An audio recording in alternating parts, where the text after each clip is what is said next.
వచ్చారు. బేసికలీ మన SOT Shamshabad team and Shadnagar కలిసి మన రాయకల్ టోల్ ప్లాజా దాటి కొంచెం ముందు ఒక దాబా ఉంది. ఆ దాబాలో మంచి ఇన్ఫర్మేషన్ కొన్ని రోజుల నుంచి దాని మీద వాచ్ చేస్తూ ఒక మంచి సీజర్ ఆఫ్ నార్కోటిక్స్ చేశారు. బేసికలీ మోస్ట్లీ ఆ గాంజా వదిలేసి మిగతా అన్ని pertain to opium family narcotics. దాంట్లో 632 grams ఓపియం ఉంది, ఒక 1.5 kgs హెరోయిన్ మిక్స్ అయి ఉంది, అంటే ఈ పాపీ స్ట్రా పౌడర్తో మిక్స్ అయి ఉంది heroine, and 2.8 kg poppy straw దొరికింది. ఇంకా క్యాష్, వెయింగ్ మెషిన్, ఫోన్స్ అవన్నీ సీజ్ చేశారు.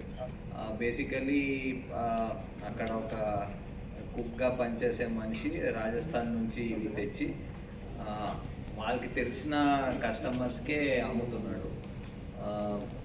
ఓన్లీ ఆన్ నోన్, అంటే ముందు తెలిసి ఉంటేనే కొంచెం కాన్ఫిడెన్స్ ఉంటేనే అమ్ముతున్నాడు.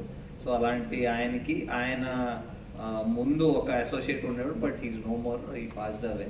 సో ఆయన కూడా ముందు చేసేవాడు, ఇప్పుడు ఆయన కోసం చేస్తున్నాడు. కొందరు అసోసియేట్స్ ఉన్నారు who are helping him bring it from Rajasthan and all. So వాళ్ళకి కూడా we will trace out and దాని మీద కూడా వర్క్ నడుస్తుంది.